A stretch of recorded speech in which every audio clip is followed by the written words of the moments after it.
जतिन की car school के gate के पास पहुंची। जतिन गाड़ी से उतरने से पहले अपना बैग और बोतल संभाल रहा था। तभी गाड़ी के पास एक भिखारिन गोद में बच्चा लिए आकर खड़ी हो गई और शीशे पर खटखट करने लगी। जतिन को बहुत गुस्सा आया। वह गाड़ी से उतरा और बोला, अरे गाड़ी रुकी नहीं कि तुम लोग मांगने आ जाते हो, शर्म नहीं आती? भिखारिन ने कहा, बेटा कल से कुछ नहीं खाया है, कुछ पैसे दे दो, बच्चा भी भूखा है। जतिन ने फटकारते हुए कहा, चल भाग यहाँ से, मुझे वैसे ही देर हो रही है। तभी पास में खड़ा उसका दोस्त रवि बोला, ये लो मेरा लंच, तुम खा लेना और ये पैसे भी रख लो, बच्चे के लिए दूध खरीद लेना। रवि को देखकर जतिन थोड़ा सा हैरान था। वह भिखारिन खाना और पैसे लेकर दुआएं देकर चली गई। जतिन ने कहा, यार तू क्यों इन लोगों को सर पर चढ़ा लेता है? तुझे पता भी है कल से रोज तेरे पीछे पड़ जाएगी। वैसे अब तू खाएगा क्या? खाना और पैसे तो तूने उसे दे दिए। रवि बोला, हम जिस लायक हैं हमें औरों की मदद करनी चाहिए। आज का लंच तेरे टिफिन में से खा लूंगा, क्यों नहीं खिलाएगा क्या? यह सुनकर जतिन जोर से हंस पड़ा। उसे देखकर रवि भी हंस पड़ा। फिर दोनों अपनी क्लास की ओर चले गए। अगले दिन से रवि ज्यादा खाना लाने लगा और उस भिखारिन को देने लगा। जतिन को यह सब पसंद नहीं था। एक दिन उसने रवि से फिर बात की, यार तेरे पास पैसे फालतू हैं क्या, जो इन लोगों पर लुटाता रहता है? रवि बोला, मेरे पास तो इतने पैसे नहीं हैं, लेकिन अच्छे काम के लिए कभी पीछे नहीं हटना चाहिए। मैंने अपनी माँ को सारी बात बताई। अब वो उसके लिए अलग से खाना बना देती हैं और साथ ही बच्चे के लिए भी कुछ न कुछ भेज देती हैं। अब तो इनसे एक रिश्ता सा हो गया है। मेरी बात मान, एक बार तू भी किसी की मदद करके देख, तुझे कितना मजा आएगा। जतिन कहता है, मेरे पापा कहते हैं कि हमारी मेहनत का पैसा हम किसी पर क्यों लुटाएं। मेरे परिवार में भी कोई भी दान वगैरह नहीं करता है, और अगर करता भी है तो टैक्स बचाने के लिए। रवि हंसकर जवाब देता है, ठीक है, अपनी अपनी सोच है, हम क्या कर सकते हैं। इस पर जतिन बोलता है, देख ये भिखारी ऐसे ही रहेंगे और तुझे भी लूट लूट कर भिखारी बना देंगे। मेरे पास तो पैसे की कभी कमी नहीं होगी, पर तेरा भविष्य मुझे खतरे में दिखाई दे रहा है। रवि कहता है, एक काम करते हैं, कॉलेज खत्म होने के बाद एक बार यहीं मिलने आएंगे, फिर बताएंगे कि कौन कहाँ तक पहुँचा। जतिन रवि से मिलने का वादा कर लेता है। कुछ ही सालों में दोनों दोस्त अलग अलग कॉलेज में एडमिशन ले लेते हैं और अपनी पढ़ाई में लग जाते हैं। कॉलेज के बाद दोनों बिछुड़ जाते हैं। एक दिन जतिन अपने स्कूल के सामने से गुजर रहा था। तभी उसने देखा कि स्कूल के पास ही एक छोटी सी दुकान है, बच्चों के खाने पीने के सामान बेचने की।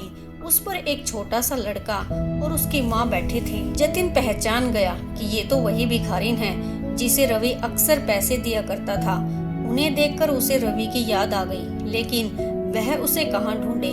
कुछ ही देर में वो अपने ऑफिस पहुंच जाता है। ऑफिस में उसका मैनेजर जतिन से मीटिंग करता है। सर, आपके पापा के जाने के बाद पूरा बिजनेस ही ठप हो गया है। एक गलत साइट पर बिल्डिंग बनाकर सारा पैसा डूब गया। अब एक प्रोजेक्ट है, अगर यह हमें मिल जाए तो काम बन सकता है, वरना 2 महीने में कंपनी और घर दोनों नीलाम हो जाएंगे। जतिन बोलता है, मैं जानता हूँ, पता नहीं किसकी नज़र लग गई हमारे बिजनेस को। आप इस प्रोजेक्ट की डिटेल मुझे भेज दो। कल उस नए इंजीनियर से मैं खुद मिलकर उसे प्लान समझाता हूँ। हमें किसी भी कीमत पर यह प्रोजेक्ट लेना ही पड़ेगा। अगले दिन जतिन जल्दी से तैयार होकर प्रोजेक्ट की फाइल लेकर सरकारी दफ्तर में पहुंच जाता है। वहां वह इतने इंतजार के बाद इंजीनियर के कैबिन में पहुंचता है। जतिन बोलता है, सर ये प्रोजेक्ट रिपोर्ट देखिए, हमसे अच्छी बिल्डिंग कोई और नहीं बना सकता, एक बार देख तो लीजिए सर। तभी वह गौर से देखता है, यह तो उसका दोस्त रवि था। उसे देखकर जतिन बहुत खुश होता है। रवि भी सीट से उठकर उससे गले मिलता है। जतिन कहता है, अब तो मुझे कोई चिंता ही नहीं है, तू है तो मेरा सारा काम हो जाएगा। यह सुनकर रवि कहता है, जतिन, ये प्रोजेक्ट मैं तेरी कंपनी को नहीं दे सकता हूँ। तेरी कंपनी ने जो बेईमानी से गलत जगह पर बिल्डिंग बनाई है, उससे तुम्हारी रेपुटेशन खराब हो चुकी है। मैं तो क्या, इस शहर में तुम्हें कोई भी प्रोजेक्ट नहीं मिलेगा। यह सुनकर जतिन रवि के पैर पकड़ लेता है। यार, ऐसा मत बोल, मैं सड़क पर आ जाऊंगा। तुझे देखकर मुझे एक उम्मीद बंधी है। अगर ये प्रोजेक्ट न मिला तो मैं बर्बाद हो जाऊंगा।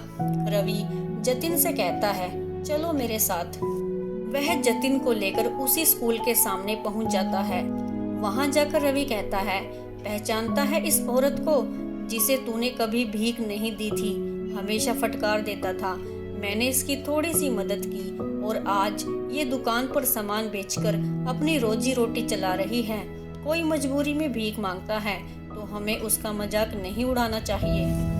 आज देख, भीख तो तू भी मुझसे मांग रहा है, इसमें और तुझमें क्या फर्क रह गया। मैं तुझे नीचा नहीं दिखा रहा, लेकिन तूने सिर्फ पैसा कमाया, दुआ नहीं। आज वह भी तेरे पास नहीं है। जिस पैसे पर तू घमंड कर रहा था, आज उसी ने तुझे बर्बाद कर दिया। यह सुनकर जतिन की आंखों से आंसू बहने लगे। वह बोला, हाँ, तुम ठीक कह रहे हो। मेरे परिवार ने कभी किसी की मदद नहीं की, उन्होंने मुझे ये शिक्षा दी ही नहीं। रवि जतिन को लेकर उसी दुकान पर पहुंच जाता है। वह औरत उन्हें देखकर उनके पास आ जाती है। भैया, आप आइए, बैठिए, मैं अभी आपके लिए कुछ लाती हूँ। रवि बोला, नहीं माँ जी, मैं तो बस आपसे मिलने आया था, कोई परेशानी तो नहीं है।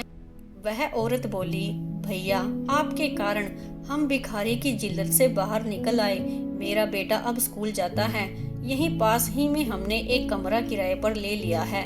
मैं अपने बेटे को पढ़ाकर आपके जैसा अफसर बनाना चाहती हूँ। पूरी जिंदगी भी लगी रहूं तो आपका एहसान नहीं चुका सकती। उनसे मिलकर जतिन को भी अच्छा लगा। वहां से कुछ दूर जाकर वह बोला, रवि, अब मैं किसी से भी भीख नहीं मांगूंगा, नए सिरे से शुरुआत करूंगा, ईमानदारी से, और अपनी कमाई का कुछ हिस्सा दान जरूर करूंगा। रवि बोला, अगर तू सच्चाई और ईमानदारी से काम करेगा तो ये प्रोजेक्ट मैं तुझे दिलवा सकता हूँ। जतिन अपने दोस्त के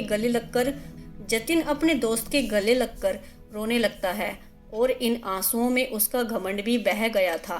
थैंक्स फॉर वॉचिंग।